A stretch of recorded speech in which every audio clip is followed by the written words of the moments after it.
నంద్యాల జిల్లాలో తీవ్ర విషాదం చోటు చేసుకుంది. పగిట్యాలలోని నెహ్రూ నగర్ లో ట్రాక్టర్ రివర్స్ చేస్తుండగా గొడుగు చేతన్ అనే 2 ఏళ్ల బాలుడు స్పాట్ లోనే మృతి చెందాడు. ఇంటి నిర్మాణం కోసం తెప్పించిన ఇటుకలు దింపిన తర్వాత ఈ ప్రమాదం జరిగింది. ఘటన అనంతరం ట్రాక్టర్ డ్రైవర్ పరారయ్యాడు. పోలీసులు ఘటనా స్థలానికి చేరుకుని దర్యాప్తు చేస్తున్నారు. బాలుడి మరణంతో కుటుంబ సభ్యులు గుండెలు అవిసేలాగా రోధిస్తున్నారు.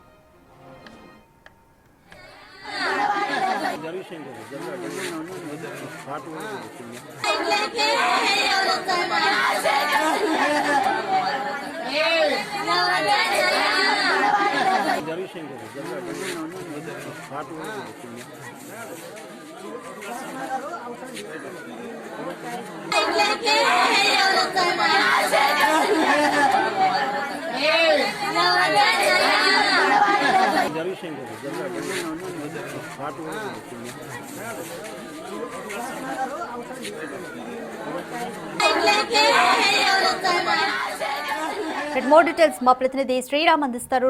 శ్రీరామ్, పగిడ్యాల వద్ద అసలు ఏం జరిగిందంటే ట్రాక్టర్ ఇటుక లోడ్ దింపినప్పుడు ఇటుక లోడ్ కింద బాలుడు పడిపోయాడా, ఏం జరిగింది? నంద్యాల జిల్లా నెహ్రూ నగర్ లో విషాదం నెలకొంది. ఇంటి నిర్మాణం చేపడుతున్న సమయంలో ఆ గ్రామానికి చెందిన వారు ఇటుకల లోడును దింపుకుంటుండగా తమ పిల్లవాడు 15 నెలల బాలుడు ఆడుకుంటూ ఉన్నాడు. ఆడుకుంటున్న సమయంలో తల్లిదండ్రులు చూసుకోలేదు. కరెక్ట్ గా ఆ ఇటుకల లోడ్ అంతా కూడా దింపివేసిన తర్వాత ట్రాక్టర్ రివర్స్ వెళ్లే క్రమంలో ఈ ప్రమాదం చోటు చేసుకుంది.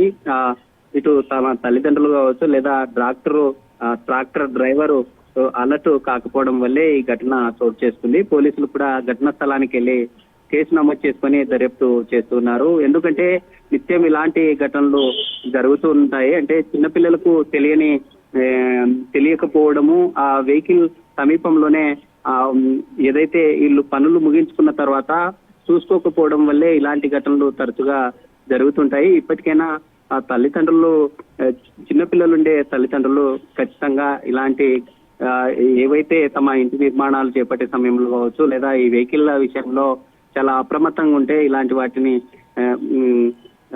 భవిష్యత్తులో ఇలాంటివి జరగకుండా చూసుకునే అవకాశాలు ఉంటాయి. పోలీసులు అయితే అక్కడికి వెళ్లి కేసు నమోదు చేసుకుని దర్యాప్తు చేస్తున్నారు. ఈ డ్రైవర్ ఈ ఘటన చోటు చేసుకున్న తర్వాత అక్కడి నుండి నేరుగా పరారైనట్లుగా తెలుసు. Thank you Sriram. నంద్యాల జిల్లా పగిడ్యాలలోని నెహ్రూ నగర్ లో ట్రాక్టర్ రివర్స్ చేస్తూ ఉండగా గొడుగు చేతన్ అనే బాలుడు స్పాట్ లోనే మృతి చెందాడు. ఇంటి నిర్మాణం కోసం తెప్పించిన ఇటుకలు దింపిన తర్వాత ఈ ప్రమాదం జరిగింది. ప్రస్తుతం ట్రాక్టర్ డ్రైవర్ పరారీలో ఉన్నట్టుగా తెలుస్తుంది. తల్లిదండ్రులు మాత్రం గుండెల విసేలా రోధిస్తున్నారు.